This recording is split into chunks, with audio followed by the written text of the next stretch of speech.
Okay. So there's always somebody out there watching. So I don't have to do it. But the younger one, she knows on her phone that if the phone rings and it's not a number that we've already programmed in, she knows not to answer it. And if it rings more than one, she'll bring it to me. She knows not to respond to any kind of strange texts or anything like that she may get, or errant texts.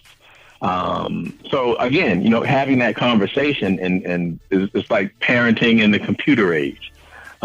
You've got to go in and as the chief said, you got to know your child too.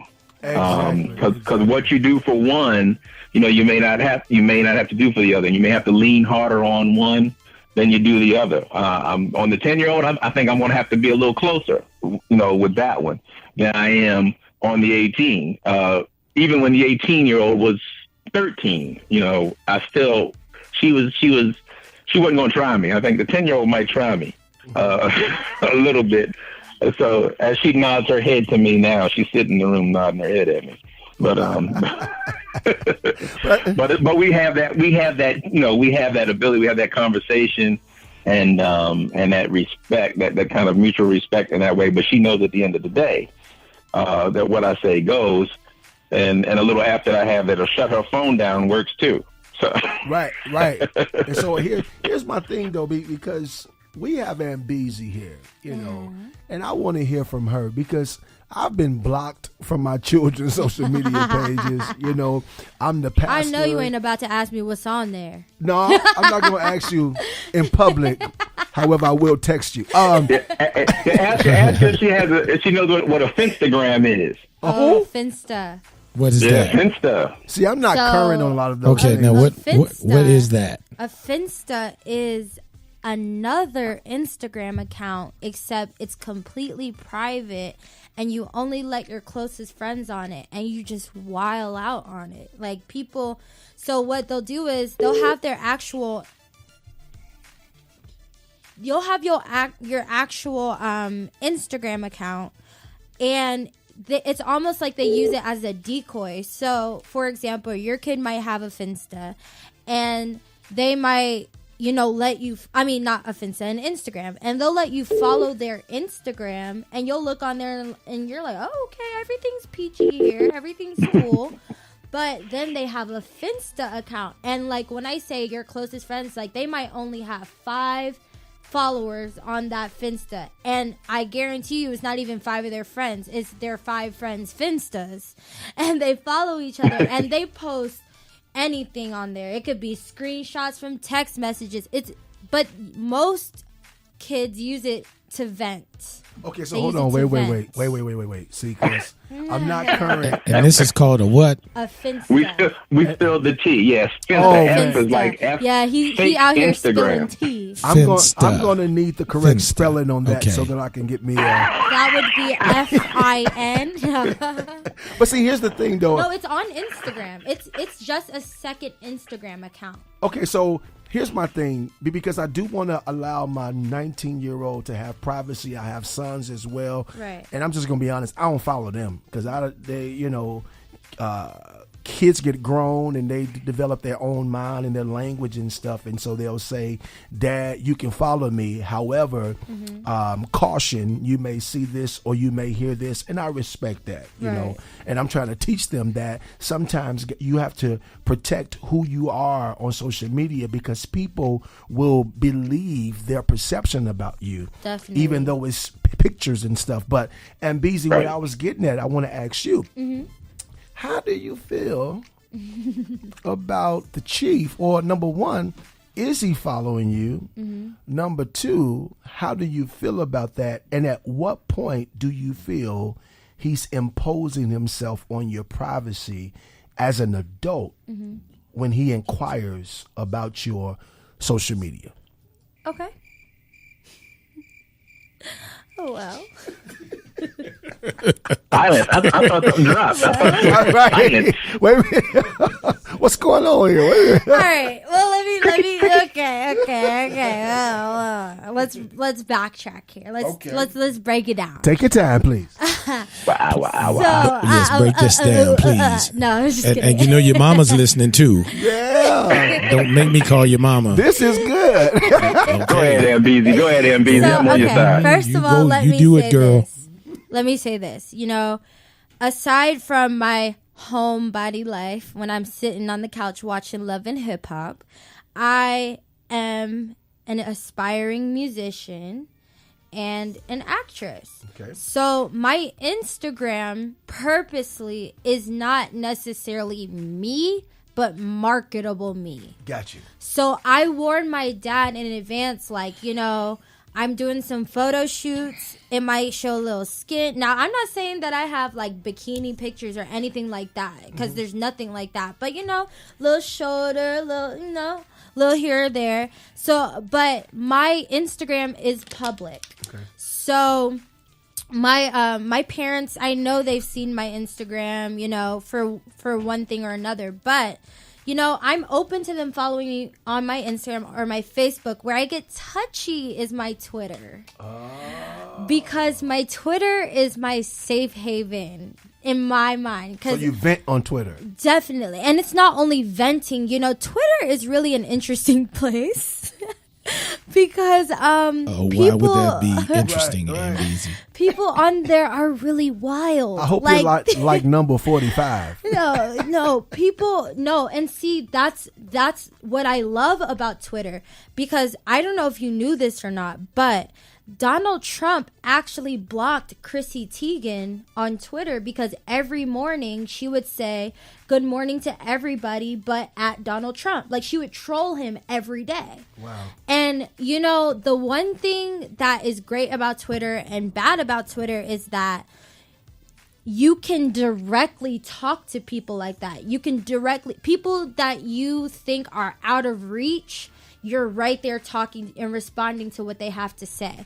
But the reason why I get touchy about Twitter is because that's where everybody kind of wiles out. And that's where I kind of wile out. And, you know, I'm not too crazy with the things I say, but, you know, it's just that's my little place to be a little bit more free.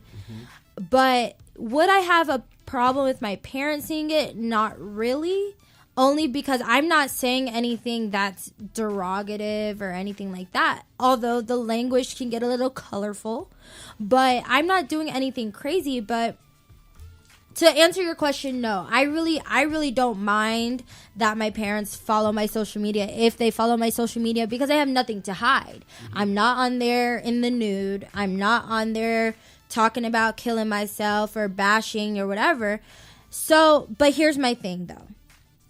I really think that it depends on the kid, because a lot of people, when they see that their children have private accounts or they don't want them following it, the first thing they go to is they're doing something provocative. Right. When in actuality, I would be more concerned about the I want to die suicidal types, because that's more where I've seen trouble with the people not wanting to be followed. For example, there was a kid that didn't go to my high school but was friends with a lot of kids from my high school. And unfortunately, he ended up committing suicide. And his friends saw his social media on the days leading up. And he was saying, you know, I want to die, blah, blah, blah. Like, you know, tweeting about his emotions. Ended up killing himself. And that's when it gets scary, because that's just like Pastor C, you know, I'm friends with your son, right? But aside from the relationship that you've seen me have with him, I'm also friends with him on social media. So you could have an opinion of me and say, oh yeah, that's CJ's friend Amber. But if CJ were to do something that extreme, I'm also one of his followers. I've seen it. So how do you feel about me now that I've seen it and not said anything? Right. So a lot of the times that's when it gets tricky, because the one thing that parents can miss from not seeing their kids' social media is not necessarily, you know, the people that they're chatting with and stuff like that, because I really do feel like those are things that can be worked out as far as, you know, making sure that they're not DMing certain people and stuff like that. But it really affects me when tragedy happens, because now it turns into, okay, these kids have 500 followers and not one of them let an adult know what was going on here. So what really tends to drive social media into being a problem is, again, this mix with reality and the online world. Because it's just like you said, you get online and you have this online persona, but when those issues carry into the real world, the parents are then blocked out because the kids aren't really saying anything. That, to them, it's still on the computer. When it spills over into the real world, you don't know until hell breaks loose. Sure, and I totally agree with that. And I think my thing is, the challenge I have is that it's needed. Right. But then again, it can be very dangerous. Yes. Depending on whose hands it's in. Right. Now, some of our children are naive and very gullible. And then you have these grown, perverted men and women who are alluring and preying on young people. And they're creating fake pages and things of that nature. And so it can be good where you can trace and track someone's communication, their pictures, and them being able to convey their heart and their mind. That's the good part. Mm-hmm. The challenging part I have is when young people become so secretive and they have these chat rooms and different things like that, and these perverted adults are engaging in conversation and trying to allure them into a place of some type of explicit behavior or whatever, or they'll end up meeting up, because a lot of people come missing, children come missing. Agreed. because they're meeting grown men and these perverted people online, and they get snatched up and we never see them again. Right. So I do believe, and Chief and Wendell, I want you guys to chime in on this, because as parents, you know, we want to preserve and protect our children, period. And I believe that we can say, and I can say this as a parent and as a father, I don't care how old you are, I want you to be protected and preserved. Now, I'm going to take the reins. I'm going to release the reins. However, I do want you to know what can be harmful. I agree with you, Amber, when you said it depends on the child. It does. And it also depends on the relationship that is formulated with the parent and the child. Because Absolutely. if the home is not strong, social media can raise your child. Absolutely. And that's actually what I was going to say, because the reason why the parent-child relationship is so important is because, you know, if you have an open relationship with your child where you're not being too crazy on top of them all the time, you really don't have to worry about your kid escaping through social media to do things out of their character, because they don't feel a need to, per se. Okay. For example, you know, it could be something as innocent as taking a kid's phone and wanting to see their text messages, you know, like stuff like that. And, you know, I believe in that. Some kids are very touchy about that. Or if they keep a journal, like wanting to see it. And I'm not saying that that's wrong, but it's really about the approach.